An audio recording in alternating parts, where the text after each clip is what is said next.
Hello everyone. In the previous session, we have briefly discussed about what identifiers are and how we come up with these identifier names that we can associate with either variables or classes or methods or functions that you are going to define.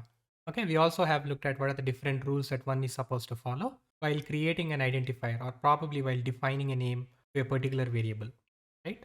So in this session, let's look at how you create variables and what are the different data types that one can associate with different variables that you are about to create. So when we talk about data types, so these are basic data types. So integer type, Boolean data type, float, complex data type, and strings are these are the basic data types that one can expect in Python. So, but I have broadly categorized data types into numbers and strings because we observe numbers and strings in most of the real world data. Numbers is again subdivided into integral numbers and non-integral numbers. As you know, integral numbers could either represent whole numbers or integers. So non-integral numbers would represent numbers with decimal points in it, like 1.23 or 1.89. All of these numbers are non-integral numbers. So integral numbers could be whole numbers like 1, 2, 3, or integers -1, -2, -3, and so on. Could also be 8, 10, or whatever it is. So these are examples of whole numbers and integers that I have tried to represent here, which are nothing but integral numbers. And floating point numbers like what I have represented here can be categorized into non-integral numbers. So complex numbers again has got a real and imaginary part associated with what you're trying to define here. So 1 plus 2j is an example of complex number. We have a complex data type in Python which would represent such complex numbers. So this is an imaginary component and this is a real component. So we know pretty much in detail about these different types of data types that one can expect depending on how you are creating a variable. So depending on what value that you are trying to assign to a variable, the data type gets determined. So strings again are nothing but another data type wherein you have some character data associated with a variable that you are trying to define. So unlike other programming languages like C, where you are explicitly stating what could be the data type for a variable that you are trying to define, like this, right? You are explicitly stating the compiler on what data type that this particular variable that you are trying to define here would hold. So this is a declaration that we are defining. Oh, sorry, this is a declaration that we are doing, right? In Python, we need not explicitly state that whatever variable that we are creating is an integer type. So if we are trying to assign a value to a particular variable like what we are doing here, Python implicitly understands that this is integer data type. If you are giving a is equal to learn AI, so this is a string, isn't it? This is character data. And this is a string data type since it's enclosed in single quotations. So it's always a string. So we need not explicitly state that a, the variable a that you have defined here is going to be a string. So it implicitly understands that it is going to be a string data type. So that's the innate ability of Python, and because of which it's pretty easy for us to create variables and play around with the different variables that you are going to create. Okay. So now let's get into the coding exercise and try and understand more about it. Let's say that I'm going to define a particular variable called age. I'm assigning a value of 23 to this. I'm going to print age here so as to understand what is the value that I'm storing in this particular variable. So now whatever value that you are trying to assign to this particular variable name gets stored in a particular memory location. And whatever variable name that you are defining gets pointed to that particular memory location internally, right? So now a value of 23 is stored in a given memory location. Like let's say that I'm arbitrarily providing a memory location here, right? So this is a memory location. And in this memory location, a value of 23 is stored and a particular variable called age is pointing to that. So this is how you assign value to a particular variable using an assignment operator. Equal to here is going to be an assignment operator. Okay. Depending on what value you are trying to assign to the variable, the data type gets determined, right? Now, if you are checking the data type here, if you are going to check the data type, so let's print, or probably let's look at type of age. So type of age here is going to be integer. So Python has implicitly understood that whatever assignment that we have done to this variable age is going to be an integer data type because this is an integer value, right? So that's how it should be understood. So let's say that instead of giving type of age, let's print the type of age here. So now it says that it belongs to class integer. Whatever variable that we have created, it's nothing but it's an object. It's an object of class integer, right? So this is a class and this is an object that you have created. What is the object that you have created? The object is nothing but age. So now age is an instance of this class. We can call it as an object or instance. Okay. Likewise, you can create another variable like probably age of person, and this again will be another object of the same class integer. Remember, everything that you are going to create here are nothing but objects of a particular class. Here age and age of a person are the different variables that you are creating with different values, which are nothing but object or instances of this class called integer. Let's say that you are creating another variable called myString. Let's say that we are creating a variable called myString here. I'm providing, myString value does hold a character value. I'm including the character data as learn AI here. And now if you are looking at type of this particular myString that you have defined, this is the variable that you have defined, right, or created. So now you understand that this is an object pertinent to class string. So this is a new class. And again, this class is class str. And obviously you have created a new object called myString, which is nothing but an instance or object of this class called string, right? Likewise, every variable that you are going to create is going to be an object of a specific class, depending on what value you are trying to assign to that variable. If at all I am going to assign a floating point data or floating point value, like non-integral value, as I have mentioned to you earlier, let's say that income is going to be a non-integral value. Let's give it as 10,000.25. So this is the income of a person. And if I'm going to check the type of this particular variable that I have newly created, this is going to belong to class float. So income is an object specific to class called float here. So likewise, every variable that you are going to create, the data type of it gets determined based upon the value that you are trying to assign here. Okay. Let's say that I am creating another variable called age of person. I'm assigning a different variable, different value here. Let's say that I'm assigning a value of 34 and let's print age of a person, right? Let's also try and understand where is it located.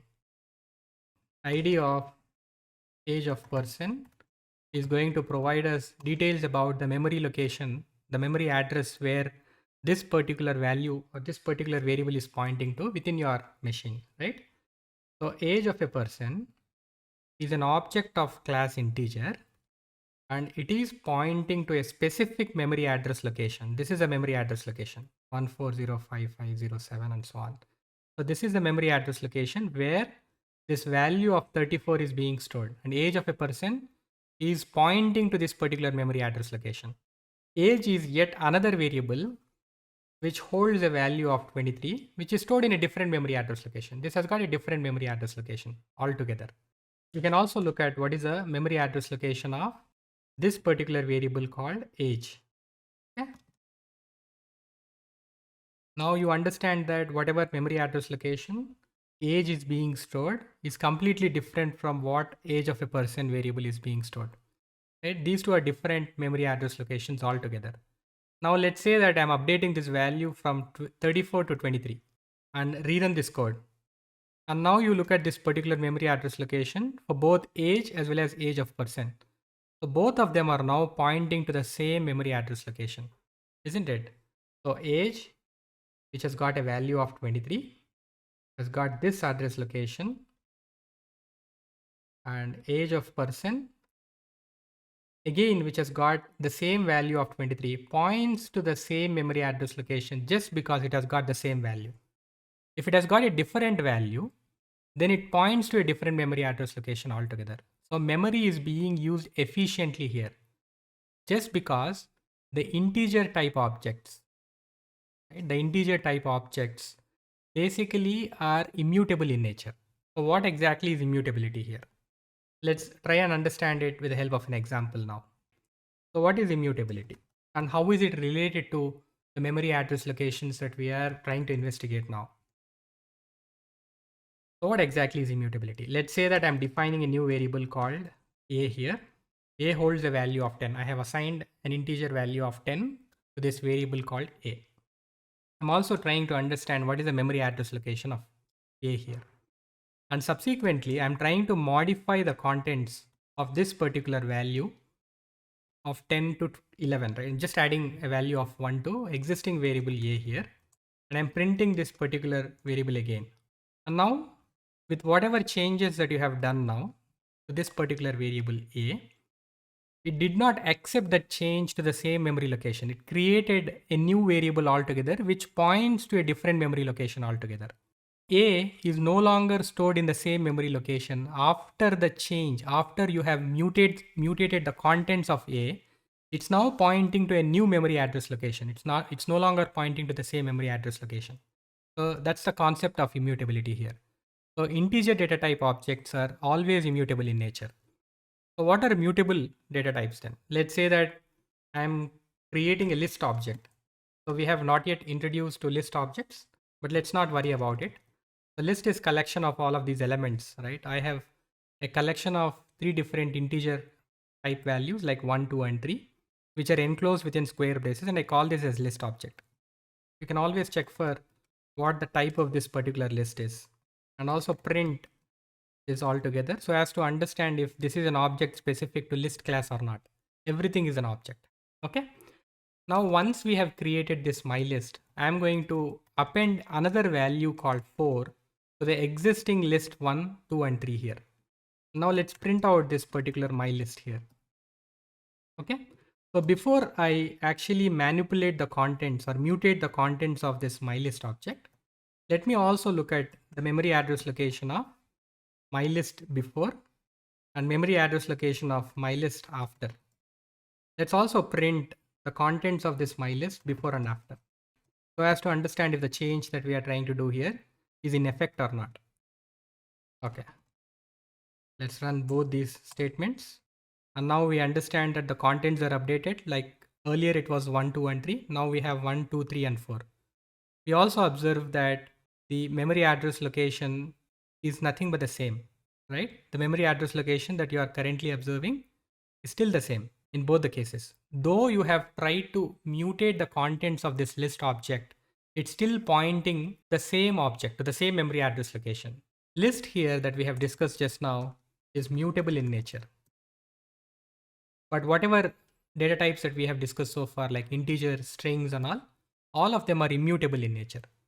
So age is immutable. So whenever we try to manipulate the data from 10 to 11, it actually pointed to a different memory address location, thereby implicitly it created a new variable altogether, right? When it comes to the memory allocation. And now we also have looked at an example of mutability, which is a list objects. We have discussed in detail about how you can understand the mutability of list object here. We also have understood how we define the data types, or probably how data types are interpreted to different variables that you create.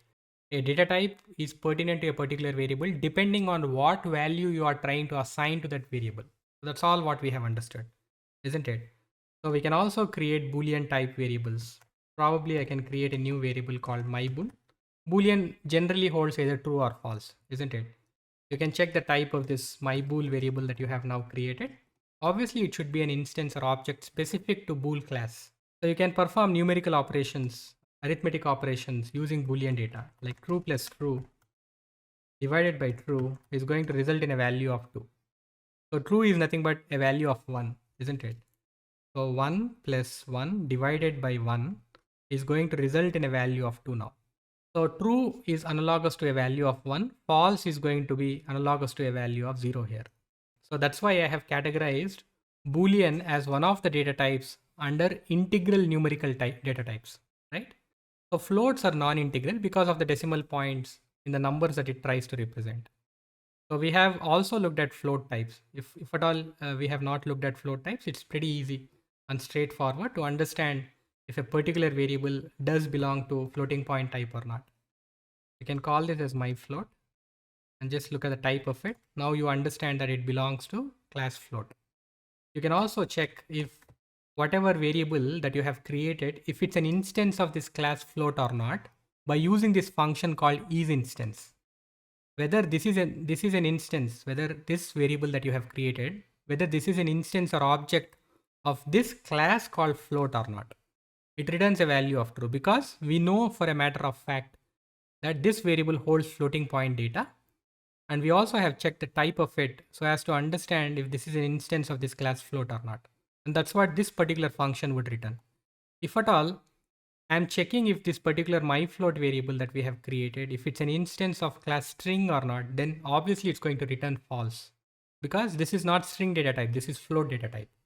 So likewise, you can validate whether a particular variable or object that you have created, whether it belongs to a particular class or not by making use of this function called isInstance. Okay. So we have explored the different data types, like we have checked for the integer data type, float data type, string data type. We also have looked at the immutability concept that we can apply for integer and float and string data types. And we also have discussed about another sequence data types, which is list data type, the list object basically that we have created. And when we try to mutate the contents of it, it still points to the same memory address location. There's no change in the memory address location, which explains that the object that we have created is mutable in nature. We can update or mutate the contents of it. The object still points to the same memory location. Okay. And we also can create these complex data types. 1 plus 2j is a complex number that I'm trying to define. Let me call it as complex number. And you can verify the type of this particular variable that we have just created. And it obviously belongs to class complex. You can experiment a little about what we have discussed so far. You can check for the immutability of different variables by assigning a specific value to those variables. If it's a floating point object, then you check for the immutability. And if it is a list object like we have created, you check for its mutability by looking at the memory address locations on where the objects are stored. Okay. So that's all I wanted to discuss with you in this session, and see you in the next session. Thanks for watching.